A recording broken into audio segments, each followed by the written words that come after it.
Hər işi dronla görmək olarmı, yoxsa dron da bəzən artıqdır? Məsələn, harda lazım deyil dron?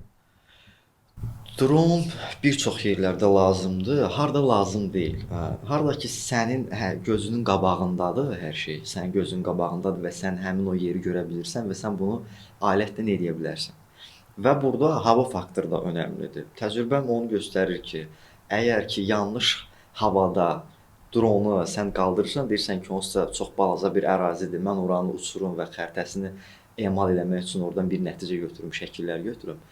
Bu o nəticənin keyfiyyətini aşağı salır. Bax, dron burada lazımsızdır. Əgər əldən eləməyə və yaxud da ki, çox da tələsmirsənsə də gözlə bilirsən ki, sabahı hava nə vaxt ki düzəlir. Onda artıq deyil. Artıq o zaman olur ki, sən riskləri qiymətləndirmirsən və hava şəraitini nəzərə almırsan. Bax, orada bu riski gətirən artıq bir amildir. Yoxsa dron hər yerdə, hər bir sahədə istifadəyə belə deyərdim ki, artıq deyil.